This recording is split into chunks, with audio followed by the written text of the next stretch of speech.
कल Navgarh police station के jurisdiction में सोनर पार्क एरिया में एक 51 ईयर्स ओल्ड ज्वेलर मेकर की एक डेड बॉडी वहाँ पे मिली थी। जब पुलिस ने डेड बॉडी को देखा तो उसके सर पे कुछ हार्ड और ब्लंट ऑब्जेक्ट से कुछ इंजरीज थी। आगे के इन्वेस्टिगेशन में पुलिस को ऐसा मालूमात मिली कि फैमिली मेम्बर्स में कुछ देर रात में झगड़ा हुआ था। उस हिसाब से पुलिस ने उसके फैमिली मेम्बर्स को इंट्रोगेशन के लिए जब कस्टडी में लिया तो ये बात सामने आई कि जो मृतक है और उसके वाइफ और उसके बेटे इनमें प्रॉपर्टी से लेकर कुछ डिस्प्यूट था और उसी डिस्प्यूट को लेकर ये हत्या हुई है।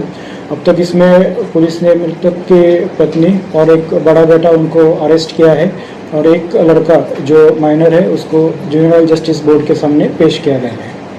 जो सीसीटीवी फुटेज जो दिख रहा है जो वो क्या उसी संदर्भ में सीसीटीवी फुटेज वो जो गली है उसमें बहुत सारे शॉप्स या घर के बाहर सीसीटीवी फुटेजेस लगे हुए हैं जिसमें वो एक्यूज है उनकी मूवमेंट दिख रही है। वो भी इन्वेस्टिगेशन में आगे पता चलेगा। सर आरोपियों को कहां से गिरफ्तार किया गया?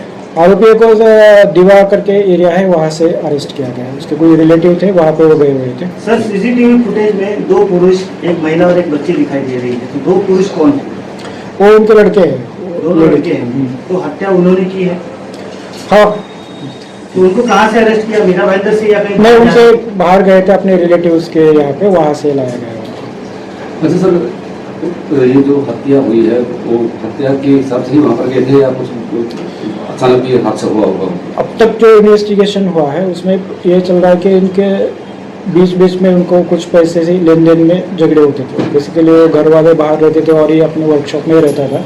तो कुछ खर्चे पाने के लिए जब भी आते थे उस पर ऊपर से डिस्प्यूट होता रहता था उनका। कल का जो डिस्प्यूट है वो ज़्यादा देर तक चला, थोड़ा उसमें एग्रेशन हो गया और उसकी वजह से ये हादसा हुआ। सर सीसीटीवी भी था उस रूम में, वो सीसीटीवी पुलिस ने जब वो स्पॉट को विजिट किया, वो वर्कशॉप है उसमें सीसीटीवी के कैमरे वहाँ पे दिखे लेकिन वहाँ पे डीवीआर नहीं था। आगे के इन्वेस्टिगेशन में उस डीवीआर के बारे में तहकीकात की जाएगी। Thank you sir.